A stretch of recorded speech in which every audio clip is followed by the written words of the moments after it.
웨슬리 형제. 그로부터 100년 후 곧 영적 암흑 시대에 힙필드와 웨슬리 형제가 하나님의 빛을 전하는 사람들로 나타났다.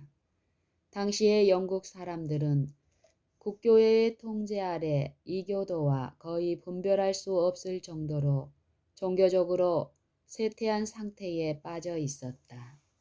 성직자는 자연 종교를 즐겨 연구하여 그들의 대부분의 신학은 그런 방향으로 기울어졌다. 상류 계급은 하나님을 공경하는 일에 냉소하였고 소위 그들이 광신자라고 부르는 사람들 위에 있다고 자랑하였다. 하류 계급은 심한 무지 상태에서 부도덕에 빠져 있었다. 반면에 교회는 내리막길을 걷고 있는 진리의 사업을 지탱할 힘이나 믿음을 더 이상 가지고 있지 못했다. 루터가 그렇게도 분명히 가르친 믿음으로 말미암는 의의 교리는 이제 거의 볼 수 없게 되었다. 선을 행함으로 구원을 얻는다는 로마교의 교리가 대신 자리를 차지했다. 국교회의 교인이었던 힙필드와 웨슬리 형제는 하나님의 은혜를 진정으로 찾는 사람들이었다. 그들은 경건한 생활과 종교적 의식을 모두 행함으로 하나님의 은혜를 얻을 수 있다고 가르침을 받았다. 한 번은 찰스 웨슬리가 병이 들어 죽음이 다가오는 것처럼 생각되었을 때 그는 영원한 생명에 대한 희망을 무엇에다 두느냐는 질문을 받았다. 그는 나는 하나님을 섬기기 위해 최선의 노력을 다해왔다 라고 대답했다. 그 질문을 한 친구가 그 대답에 완전히 만족하지 않는 것처럼 보이자 웨슬리는 다음과 같이 생각하였다. 나의 노력이 소망에 대한 충분한 근거가 못 된다는 말인가? 나의 노력을 하나님께서 절취하신 것이 아닐까? 그렇다면 나는 달리 신뢰할 만한 것이 없다. 그와 같이 짙은 암흑이 교회를 덮고 있었으므로 속죄를 가려버리고 그리스도의 영광을 빼앗고 사람들의 마음을 구원의 유일한 희망, 곧 십자가에 달리신 구주의 피에서 떠나가게 했다. 웨슬리와 그의 동료들은 참된 종교는 마음의 뿌리를 받고 있다는 것과 하나님의 율법은 말과 행동에는 물론이요 생각에까지 미친다는 것을 깨닫게 되었다. 그들은 겉으로 나타나는 행위의 발음뿐 아니라 그들은 겉으로 나타나는 행위의 발음뿐 아니라 마음의 성결 또한 필요한 것을 확신했으므로 새 생애에 들어가기를 힘썼다. 그들은 가장 근면하고 경건한 노력으로 그들의 육신적 마음의 사악함을 극복하고자 애를 썼다. 그들은 극기와 박애와 겸비의 생애를 살고 그들로 하여금 하나님의 은총을 입을 수 있게 해주는 성결, 곧 그들의 가장 열망하는 것을 얻는데 필요한 모든 방법을 매우 엄밀하고 정확하게 준행하였다. 그러나 그들은 구하는 바를 얻지 못했다. 정죄의 상태에서 벗어나고 죄의 세력을 깨뜨리고자 하는 그들의 노력은 허지로 돌아갔다. 그것은 바로 루터가 에르푸르트의 외로운 방에서 경험한 것과 똑같은 투쟁이었다. 그것은 그의 심령을 괴롭게 했던 문제, 곧 인생이 어찌 하나님 앞에 의로우랴 라고 한 바로 그 문제였다. 욥기 9장 2절. 개신교의 재단에서 거의 꺼져간 거룩한 진리의 불꽃은 보헤미아의 그리스도인들로 말미암아 여러 세대 동안 전해 내려온 고대의 햇불로부터 다시 밝혀져야 했다. 종교개혁 후에 보헤미아의 개신교는 로마의 세력에 여지없이 짓밟혔다. 그리하여 진리를 포기하기를 거절한 사람들은 도망할 수밖에 없었다. 그들 중 더러는 작센에서 피난처를 찾았고 거기서 옛날의 신앙을 보존했다. 웨슬리와 그의 동료들이 진리의 빛을 받은 것은 바로 이 그리스도인들의 후손에게서였다. 미국으로 가는 배에서 생긴 일. 존 웨슬리와 찰스 웨슬리는 목사 안수를 받은 후 선교 사업을 위해 미국으로 파견되었다. 그들은 모라비아 교도들과 일행이 되어 배를 타게 되었다. 그들은 항해 도중 심한 폭풍우를 만나 죽을 지경이 되었는데 웨슬리는 그때에 아직 자기가 하나님과 더불어 화평의 보증을 갖고 있지 못함을 깨달았다. 그것과는 대조적으로 자기가 맛보지 못한 신뢰와 평안을 그 독일인들은 나타냈다. 그는 말했다. 나는 오래전부터 그들의 진실한 태도를 관찰하였다. 그들은 다른 여객들을 위해 영국 사람은 아무도 하려고 하지 않을 비천한 일들을 함으로써 항상 겸손의 증거를 보여주었다.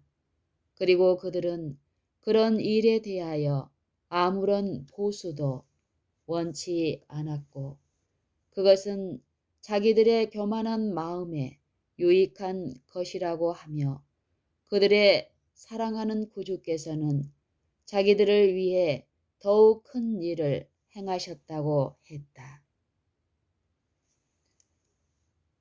그리고 그들은 매일 어떠한 장애를 만날지라도 거기에 동요되지 않는 유순한 태도를 보여주고 있었다. 만일 밀침을 당하든지 매를 맞든지 넘어뜨림을 당하게 되면 그들은 다시 일어나서 가 버릴 뿐이요 한마디의 불평도 입 밖에 내지 않았다. 그런데 그들이 교만과 분노와 복수의 정신에서는 물론이요 공포심에서 놓여 놨는지의 여부를 시험해 볼 기회가 왔다. 그들이 언제든지 예배를 시작할 때 시편을 송영하던 대로 시편을 읽고 있을 때 바다가 거칠어지고 큰 돛이 찢어지고 파도는 배를 삼키려는 듯이 갑판 위를 휩쓸었다. 이때에 영국인들 사이에서는 떠들고 부르짖는 소리가 일어났다. 그러나 그 독일인들은 조용히 송영을 계속하고 있었다. 후에 나는 그중 한 사람에게 당신들은 무섭지 않았습니까? 라고 물어보았다. 그는 하나님의 은혜로 조금도 무섭지 않았습니다. 라고 대답하였다. 나는 또 그러나 부인들과 아이들은 무서워하지 않았습니까? 라고 물었다. 그는 부드러운 어조로 아니요. 우리의 부녀들과 아이들은 죽는 것을 두려워하지 않습니다. 라고 대답하였다. 사반나에 도착한 후 웨슬리는 얼마 동안 그 모라비아 교도들과 함께 지냈는데 그들의 그리스도인적 행동에 깊은 감동을 받았다. 그는 생명이 없는 형식적인 영국 교회에는 그는 생명이 없는 형식적인 영국 교회와는 현저하게 다른 그들의 예배에 대하여 다음과 같이 기록하였다. 매우 단순하면서 엄숙한 그 예배는 나로 하여금 1700년의 시간적 거리를 잊어버리게 하고 형식과 의식은 없어도 천막 제조자 바울과 어부 베드로가 지도했지만 성령과 능력이 나타났던 당시의 어떤 회집에 참석한 듯한 느낌을 갖게 했다. 웨슬리의 회심 전후 영국으로 돌아오자 웨슬리는 모라비아 교도 전도자의 교훈 아래 성경상 신앙을 더욱 분명히 이해하게 되었다. 그는 구원을 얻기 위해 자기의 행함을 의지하던 것을 모두 버리고 세상 죄를 지고 가는 하나님의 어린 양을 온전히 신뢰해야 한다는 것을 깨달았다. 런던에서 있었던 모라비아 교도들의 한 집회에서 하나님의 영이 믿는 사람의 마음에 역사하여 변화를 일으킨다는 내용으로 된 루터의 글이 낭독되었다. 그 말을 듣자 웨슬리의 마음 속에 신앙의 불이 타올랐다. 그는 말했다. 나는 마음이 이상하게 뜨거워지는 것을 느꼈다. 나는 구원을 얻기 위해 오직 그리스도만을 신뢰해야 한다는 것을 느꼈다. 나는 구원을 얻기 위해 오직 그리스도만을 신뢰해야 한다고 느꼈다. 그리고 그때에 한 가지 확증, 곧 그리스도께서 나의 죄, 심지어 내 자신까지도 제거해 버리시고 나를 죄와 사망의 법에서 구원해 주신 데 대한 확증을 얻었다. 괴롭고 쓸쓸한 고투의 긴 세월, 엄격한 극기와 자책과 겸비의 긴 생활을 통하여 웨슬리는 하나님을 찾으려는 한 가지의 목적에 굳게 사로잡혀 있었다.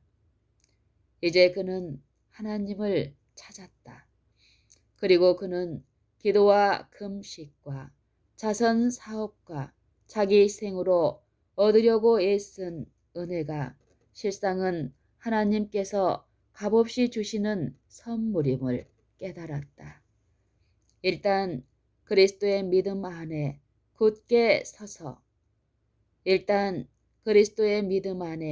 굳게 서자 그의 온 마음은 하나님의 은혜의 복음에 관한 지식을 어느 곳에든지 전하고자 하는 욕망으로 불탔다.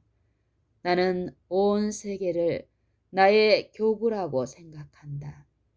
어떠한 지방에서든지 구원의 기쁜 소식을 듣고자 하는 모든 사람에게 복음을 전하는 것이 마땅히 해야 할 나의 본분이라고 생각한다.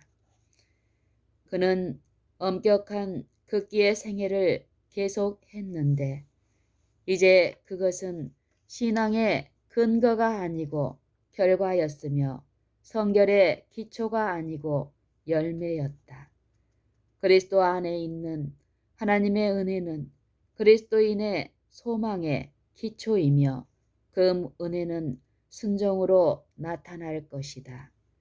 웨슬리의 생애는 그가 받은 위대한 진리, 곧 그리스도의 속죄의 피를 믿음으로 말미암는 의, 마음속에서 역사하는 성령의 새롭게 하는 능력, 그리스도의 모본을 따라 생애의 마음 생애에서 이루어지는 열매 등에 관한 진리를 전하는 일에 바쳐졌다. 그는 엄격한 극기의 생애를 계속했는데 이제 그것은 신앙의 근거가 아니고 결과였으며 성결의 기초가 아니고 열매였다. 그리스도 안에 있는 하나님의 은혜는 그리스도인의 소망의 기초이며 그 은혜는 순종으로 나타날 것이다.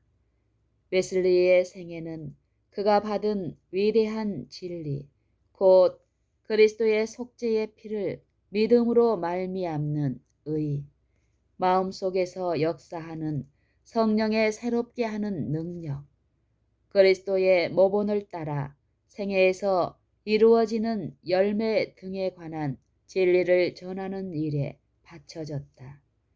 히필드와 웨슬리 형제는 자기들의 소망 없는 상태에 대하여 오랫동안 심각하게 느낌으로써 그들의 사업을 위한 준비를 했다. 그들이 대학 시절과 전도 사업에 착수한 당시에 받은 멸시와 조롱과 박해의 격렬한 시련은 그들로 하여금 그리스도의 군병으로서 어려움을 견딜 수 있게 했다. 그들과 그들에게 동조했던 소수의 다른 사람들은 경건치 않은 동료 학생들에게 메소디스트라는 모멸적인 칭호를 받았다. 그러나 오늘날에는 그 칭호가 영국과 미국에서 가장 세력 있는 교파의 하나로 명예로운 이름이 되었다. 웨슬리와 하나님의 기적적인 보호. 그들은 영국 국교회의 교인으로서 그 교회의 예배 형식에 매우 강한 애착을 가지고 있었지만 주님께서는 당신의 말씀을 통하여 더욱 높은 표준을 그들에게 제시하셨다. 주님께서는 당신의 말씀을 통하여 더욱 높은 표준을 그들에게 제시하셨다. 성령께서는 그리스도와 그분의 십자가를 전하라고 그들을 강권하셨다. 지극히 높으신 분의 권능이 그들의 활동에 함께하였다. 수천 명의 사람이 죄를 깨닫고 진심으로 회개하였다. 그리하여 그 양들을 약탈하려는 이리들로부터 그들을 보호하는 일이 필요했다. 웨슬리는 새로운 교파를 만들 생각이 전혀 없었다. 그러나 그는 감리교라는 명칭으로 한 조직을 갖게 되었다. 그 전도자들은 국교로부터 이해하기 어려울 만큼 심한 반대를 받았다. 그러나 지혜로우신 하나님께서는 그 국교 자체에서 개혁을 일으키는 사건들이 일어나게 하셨다. 그것이 외부에서 왔었다면 그것을 매우 필요로 하는 내부에까지 침투할 수 없었을 것이다. 그러나 부흥을 주장하는 전도자들은 교인들이었으므로 기회만 있으면 교회 내부에서 일했다. 그리하여 다른 방법으로는 들어갈 수 없는 문들을 통하여 진리가 들어가게 되었다. 어떤 성직자들은 도덕적 혼수 상태에서 깨어나서 자기들의 교구에서 열렬한 전도자가 되었다. 그리하여 형식주의로 마비되었던 교회들이 생기를 되찾았다. 웨슬리의 시대에서는 각 시대의 교회 역사가가 실증하는 바와 같이 각각 갖지 않는 선물을 받은 사람들이 모두 자기들이 맡은 직무를 감당하고 있었다. 그들이 가르치는 교리들은 모든 점에서 일치하지는 않았으나 모든 사람은 하나님의 성령으로 감동을 받고 있었으며 사람들은 그리스도께 인도하는 목적으로 사람들을 그리스도께 인도하는 목적으로 통일되어 있었다. 히필드와 웨슬리 형제의 견해 차이는 한때 서로 분리될 위험을 내포하고 있었다. 그러나 그들은 그리스도의 학교에서 온유를 배웠으므로 상호간의 인내와 사랑으로 화목해졌다. 오류와 불법이 도처에 충만하고 죄인들이 멸망에 빠져가는 동안 그들은 논쟁으로 시간을 허비할 수 없었다. 오류와 불법이 도처에 충만하고 죄인들이 멸망에 빠져가는 동안 그들은 논쟁으로 시간을 허비할 수 없었다. 하나님의 종들은 험한 길을 걸었다. 세력 있고 학식 있는 사람들은 그들을 대적하는 일에 힘을 기울였다. 얼마 후에는 많은 성직자가 분명한 저기를 나타냈고 순결한 믿음과 그 믿음을 증거하는 사람들에 대하여 교회의 문들을 닫아버렸다. 강단 위에서 그들을 비난하는 성직자들의 행동은 암흑과 무지와 불법을 자아내는 요소가 되었다. 여러 번 존 웨슬리는 하나님의 자비로운 이적으로 죽음을 면했다. 경로한 폭도의 무리가 그를 습격하여 피할 길이 없는 듯이 보였을 때 사람의 모양을 한 천사가 그의 곁에 나타났다. 그러자 폭도들은 물러가고 그리스도의 종은 그 위험한 장소에서 무사히 피해갔다. 경로한 폭도들에게서 건짐을 받은 경우들 중 한 가지에 대하여 웨슬리는 다음과 같이 말했다. 우리가 미끄러지기 쉬운 비탈길을 통하여 걸어 내려가고 있는 동안 많은 사람이 나를 아래로 떨어뜨리고자 애썼다. 만일 내가 일단 넘어졌다면 아마도 나는 다시 일어날 수 없었을 것이다. 그러나 나는 한 번도 비틀거리거나 미끄러지지 않고 완전히 그들의 손에서 빠져나왔다. 비록 많은 사람이 내 셔츠에 칼라와 옷을 붙잡고 넘어뜨리려고 애를 썼으나 그들은 결국 단단히 붙들 수 없었다. 오직 한 사람이 내 옷의 호주머니 덮개를 단단히 붙잡았는데 그 부분만 그의 손에 뜯어졌다.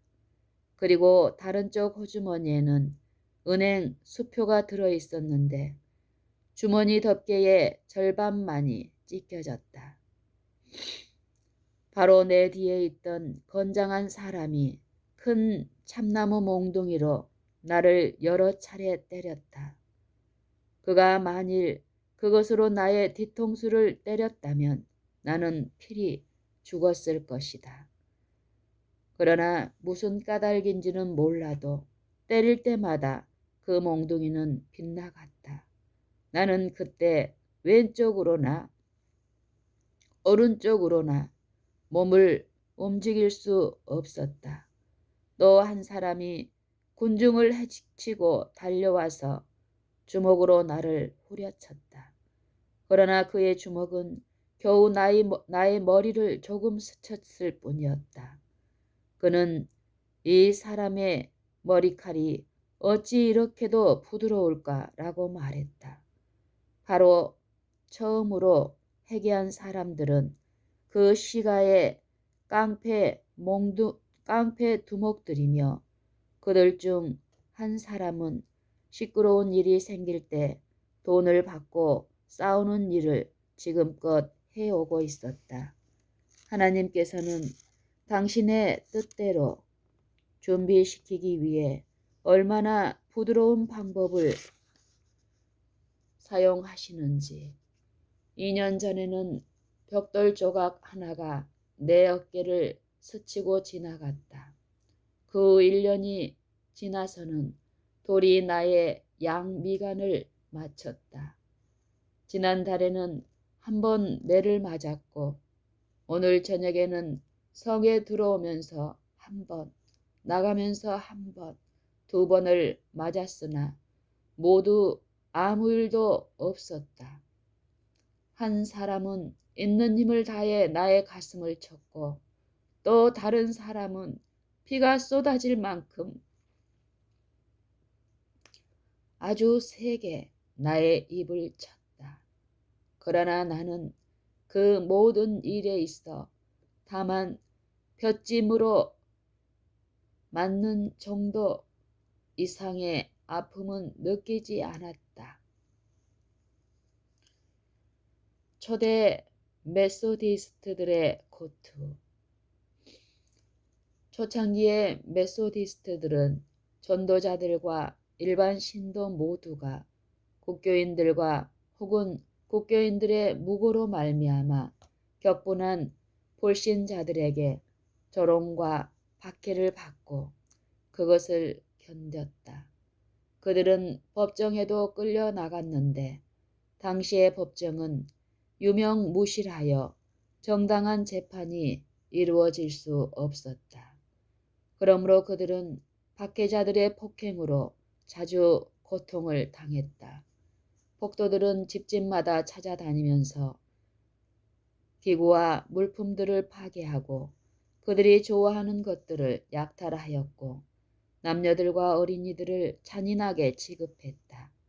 어떤 경우에는 메소디스트들의 집을 파괴하고 약탈하려는 자는 어느 때 어느 곳으로 모이라는 광고를 공공연하게 써붙이기도 했다. 이처럼 공공연하게 국가의 법률과 하나님의 율법을 위반해도 아무런 제재를 받지 않았다. 메소디스트들은 죄인들을 멸망의 길에서 성결의 길로 돌이키고자 힘썼기 때문에 이처럼 철저한 박해를 받았다. 존 웨슬리는 자기와 자기의 동료들을 비난하는 데 대해 말했다. 어떤 사람들은 이 사람들이 가르치는 교리가 허위요, 오류요, 광신이라고 주장한다. 그들은 그것들을 지금까지 들어보지 못한 새로운 교리이며 퀘이커주의요, 광신이며 로마교라고 한다. 그 모든 구실은 이미 뿌리까지 모두 뽑힌 것이다. 이 교리의 모든 부분은 우리 교회가 해석하는 성경의 분명한 교리이다. 그러므로 만일 성경이 참된 것이라면 그 교리가 허위나 오류일 수는 없다. 또 다른 이들은 그들의 교리가 너무 엄격하여 하늘로 가는 길을 지나치게 좁게 만든다라고 주장한다. 그것은 근본적인 반대 이론이며 오랫동안 이 문제로 공격을 받아왔기 때문이다. 은연중에 여러 가지 형태로 나타난 많은 반대 이론의 기초가 된다. 그러나 그들이 우리 주님과 그분의 사도들이 만든 이상으로 하늘 가는 길을 좁게 만들었는가? 과연 그들의 교리가 성경의 가르침보다도 더욱 엄격한가? 몇 구절의 명백한 성경절들을 생각해 보자. 내 마음을 다하며 성품을 다하며 뜻을 다하며 주 너의 하나님을 사랑하라. 내 마음을 다하며 성품을 다하며 뜻을 다하며 힘을 다하여 주 너의 하나님을 사랑하라. 사람이 무슨 망령된 말을 하든지 심판날에 이로 인하여 신문을 받으리니 너희가 먹든지 마시든지 무엇을 하든지 다 하나님의 영광을 위해 하라고 하였다. 만일 그들의 교리가 이보다 더욱 엄격하다면 그들은 책망을 받아야 한다. 그러나 그대들은 그대들의 양심에 비춰 그렇지 않다는 것을 알 것이다. 또한 누가 능히 하나님의 말씀을 더럽히지 않고 그 엄격함을 조금이라도 늦춰 놓을 수 있겠는가? 하나님의 오묘한 진리를 맡은 어떤 청직이라도 그 거룩한 이 탕물의 어떤 부분을 변경한다면 그를 충실한 청직이라고 할 수 있겠는가? 결코 그럴 수 없다. 청지기는 하나도 감할 수가 없고 약화시킬 수도 없다. 그는 모든 사람에게 나는 그대들의 기호에 맞도록 성경의 표준을 낮출 수 없다. 그대들은 반드시 그 표준까지 올라가야 하는데 그렇지 않으면 영원히 멸망할 뿐이다 라고 선포할 수밖에 없다. 이것이 바로 일반적으로 이 사람들은 사랑이 없다 라고 평가하는 참된 이유이다. 과연 그들은 사랑이 없는가? 그렇다면 어떤 점에서 그러한가? 그들이 줄인 사람들을 먹이지 않고 헐벗은 사람들을 입히지 않는가? 그것은 전혀 문제로 삼을 것이 없다. 이 점에서 그들은 아무런 부족이 없다. 그러나 그들은 판단력에 있어서 너무나 냉정하다. 그들은 그들의 방법대로 하지 않으면 아무도 구원을 얻을 수 없다고 생각한다. 웨슬리 시대 직전에 영국에 나타난 영적 세태는 대체로 율법 무용론의 교리가 빚어낸 결과였다. 많은 사람이 그리스도께서 도덕률을 폐지하셨으므로 그리스도인들이 율법을 지킬 의무에서 벗어났고 선을 행해야 할 책임감에서도 해방되었다고 주장하였다. 그리고 다른 사람들은 율법의 영원성을 인정하면서도 목사들이 사람들에게 율법에 순종하라고 권면하는 것은 쓸데없는 일이라고 주장했다. 왜냐하면 하나님께서 구원하시고자 택한 사람들은 저항할 수 없는 하나님의 은혜로 경건과 덕성을 실천하게 되고 이와 반대로 영원히 버림을 받은 자들은 하나님의 율법에 순종할 능력을 갖지 못하는 것이다 라고 주장했기 때문이다. 또한 다른 사람들은 택함을 받은 자들은 은혜를 받지 못하거나 하나님의 은총을 박탈당할 수 없다라고 주장했다. 그리하여 택함을 받은 자들이 범하는 악행은 참된 범죄가 아니며 하나님의 율법을 범하는 것으로 여길 것도 아니므로 그런 사람들은 그들의 죄를 고백하거나 회개로써 그런 죄를 끊어버릴 필요도 없다 라고 하는 매우 두려운 결론을 내렸다.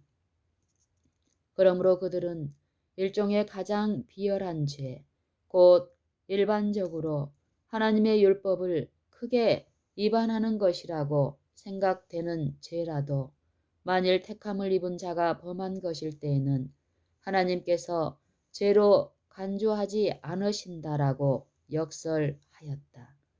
왜냐하면 택함을 입은 자는 하나님을 노엽게 하거나 율법에 금지된 것은 어떤 것이든지 행할 수 없는 것이 그들의 본질적이요 뚜렷한 특징이 되기 때문이라고 주장하였다. 이 회상한 교리는 본질적으로 후세의 일반 교육자와 신학자의 가르침과 똑같았다. 그들은 의의 표준인 하나님의 율법이 결코 불변의 것이 아니라 도덕의 표준이 사회 자체의 현실에 따라 이루어지는 것이므로 항상 변하는 것이라고 했다. 이 모든 사상은 다 사단의 정신에서 온 것이며 그는 죄 없는 하늘의 거민들 가운데서도 하나님의 율법의 정당한 제재를 없애버리기 위한 그의 사업에 착수했던 것이다. 사단의 사람의 성격을 변경할 수 없도록 고정시켰다는 하나님의 선고에 대한 교리는 많은 사람으로 하여금 사실상 하나님의 율법을 거부하게 만들었다.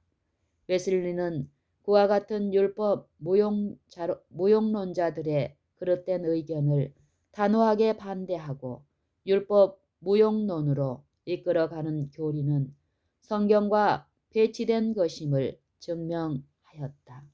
모든 사람에게 구원을 주시는 하나님의 은혜가 나타나 이것이 우리 구주 하나님 앞에 선하고 받으실 만한 것이니 하나님은 모든 사람이 구원을 받으며 진리를 아는 데 이르기를 원하시느니라. 하나님은 한 분이시요 또 하나님과 사람 사이의 중보도 한 분이시니 곧 사람이신 그리스도 예수라. 그가 모든 사람을 위해 자기를 속전으로 주셨으니 모든 사람이 구원을 얻을 수 있도록 하나님의 성령은 값없이 주어졌다. 참 빛, 곧 그리스도께서 세상에 와서 각 사람에게 비치신다. 그러므로 사람이 구원을 얻지 못하는 것은 생명의 선물을 스스로 거부한 까닭이다. 디도서 2장 11절, 디모데전서 2장 3절로 6절, 요한복음 1장 9절. 웨슬리의 율법과 복음관. 그리스도의 죽음으로 의문의 율법과 함께 십계명이 폐지되었다고 주장하는 자들에 대하여 웨슬리는 말했다. 십계명이 포함되어 있고 선지자들로 말미암아 견고해진 도덕적 율법은 주님께서 결코 폐지하지 않으셨다. 그분께서 오신 것은 그 율법의 어떤 부분을 삭제하고자 함이 결코 아니다. 이 율법은 결코 폐할 수 없는 것이며 충실한 증거자로서 하늘에 굳게 설 것이다. 그 율법은 태초부터 있었는데 그것은 석판에 새기지 않았으나 모든 인류의 자녀들이 창조자의 손에서 나올 때 그들의 마음에 모두 새겨졌다.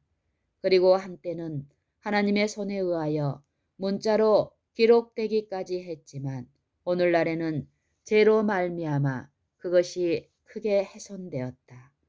그러나 선악에 대한 의식이 다소나마 사람들의 마음속에 남아있는 한 그 율법은 완전히 폐지될 수 없는 것이다. 이 율법의 모든 부분은 각 시대의 온 인류가 지켜야 할 의무로 남아 있어야 한다. 그것은 시간과 장소와 환경에 따라 좌우되지 않고 오히려 하나님의 본성과 사람의 본성 그리고 그 상호 간에 변경될 수 없는 관계에 의하여 좌우되어야 한다. 폐하러 온 것이 아니요 완전케 함이로다. 그 말의 뜻은 의심할 여지 없이 다음과 같다. 나는 사람의 온갖 곡해에도 불구하고 오직 그것을 완전케 하러 왔다. 그 속에 있는 모든 애매하고 분명치 않은 점들을 완전히 천명하러 왔다. 그 모든 부분에 진정하고 완전한 의미를 선포하고 거기에 포함되어 있는 각 조목의 범위, 곧 그 길이와 넓이와 깊이와 높이의 각 항목에 들어있는 상상조차 할 수 없는 순결과 영적 성질들을 나타내기 위해 왔다. 웨슬리는 율법과 복음의 완전한 조화를 아래와 같이 말했다. 그러므로 율법과 복음은 가장 밀접한 관계가 있다는 것을 알 수 있다. 한편으로 율법은 끊임없이 복음을 위한 길을 만들어서 사람들로 하여금 그리로 가도록 지시한다. 그리고 다른 한편으로는 복음은 항상 우리를 인도하여 율법을 더욱 정확히 성취시키도록 한다. 예컨대 율법은 하나님을 사랑하고 이웃을 사랑하고 온유하고 겸손하고 성결하기를 우리에게 요구한다. 우리는 그와 같은 모든 요구에 대하여 부족함을 깨닫는다. 그러나 우리는 사람으로는 불가능하지만 이처럼 사랑을 주고 겸손하고 성결케 하는 하나님의 언약을 보게 된다. 우리는 복음, 곧 기쁜 소식을 붙들게 된다. 그런데 그것은 믿음으로 말미암아 우리에게 이루어진다. 곧 율법의 의가 그리스도 예수 안에 있는 믿음으로 말미암아 우리 안에서 완전히 이루어지게 된다. 또 웨슬리는 다음과 같이 말했다. 그리스도의 복음의 가장 큰 원수 가운데는 율법을 기탄 없이 공격하고 율법을 악한 것으로 말하는 자들이 있다. 그들은 사람들에게 복음을 깨트리도록 가르치되 율법의 가장 큰 조항이나 가장 작은 조항뿐 아니라 율법 전체를 온전히 깨트리도록 가르친다. 그러나 이러한 허망한 일 가운데서도 가장 놀라운 일은 그들이 그리스도의 율법을 전복하면서도 그것을 높이는 줄로 믿고 그분의 교훈을 폐하여 버리면서도 그분의 사업을 확장시키고 있는 줄로 여기는 것이다. 주여 평안하니이까? 라고 말하면서 입을 맞춘 유다와 같이 행동한 그들이 예수님을 과연 높이고 있는가? 그러한 사람에게 주님께서는 네가 입맞춤으로 인자를 파느냐라고 말씀하실 것이다. 주님의 보혈에 대하여 말하면서 그분의 면류관을 벗기는 일과 그분의 복음 사업을 발전시키는 척하면서 그분의 율법의 일부를 삭제해버리는 일은 입맞춤으로 그분을 배신하는 것과 다를 바가 없다. 믿음을 전하는 자로서 직접적이거나 간접적으로 순종해야 할 어떤 작은 부분이라도 제해버리려는 태도를 취하거나 그리스도를 전하는 자로서 하나님의 율법에 지극히 작은 것을 조금이라도 약하게 하거나 무효로 만드는 자는 유다에게 한 정죄의 비난을 면할 수 없다. 복음을 전하면 율법의 모든 목적을 다하는 것이다 라고 주장하는 사람에게 웨슬리는 다음과 같이 대답했다. 우리는 그것을 전혀 부인한다. 복음은 소위 율법의 첫째 목적, 곧 사람들에게 죄를 깨닫게 하고 아직도 음부의 구덩이에서 그냥 잠자고 있는 자들을 깨우는 일을 할 수 없다. 우리는 그것을 전혀 부인한다. 복음을 전하면 율법의 모든 목적을 다하는 것이다 라고 주장하는 사람에게 웨슬리는 다음과 같이 대답했다. 우리는 그것을 전혀 부인한다. 복음은 소위 율법의 첫째 목적, 곧 사람들에게 죄를 깨닫게 하고 아직도 음부의 구덩이에서 그냥 잠자고 있는 자들을 깨우는 일을 할 수 없다. 사도 바울은 율법으로 죄를 깨닫게 한다고 말한다. 사람이 죄를 깨닫기 전에는 그리스도의 보혈로 말미암아 속량을 받아야 할 필요성을 진정으로 느끼지 못한다. 건강한 자에게는 의원이 쓸데없고 병든 자에게라야 있느니라. 건강한 자 혹은 스스로 건강한 줄로 생각하는 자들을 위해 의원을 부르는 것은 어리석은 일이다. 그대들은 먼저 그들에게 그들이 병든 사람인 것을 깨닫게 해야 할 것이다. 그렇게 하지 않으면 그대들의 수고에 대하여 그들은 감사해 하지 않을 것이다. 이와 같이 자기가 완전하다고 생각하고 아직 그 마음을 깨뜨리지 않은 자에게 그리스도를 가르치는 것은 어리석은 일이다. 웨슬리의 위대한 공적. 웨슬리는 그의 주님처럼 하나님의 복음을 전하는 한편 율법을 크게 하며 존귀케 하기 위해 노력했다. 그는 하나님께서 맡겨주신 사업을 충실히 감당했으므로 영광스러운 결과를 보게 되었다. 그는 나이 80세가 넘은 만년에 가서 곧 반세기 이상의 봉사의 생애를 통하여 50만 명 이상의 영혼을 신자로 얻었다. 그의 봉사를 통하여 타락과 멸망의 구덩이에서 고상하고 순결한 생애로 들어간 무리와 그의 교훈으로 말미암아 더욱 깊고 풍부한 체험을 얻은 사람들의 수는 구속받은 가족이 하나님의 나라에 모일 그때에 가서야 비로소 밝히 알려질 것이다. 그의 생애는 모든 그리스도인에게 헤아릴 수 없이 귀중한 교훈을 준다.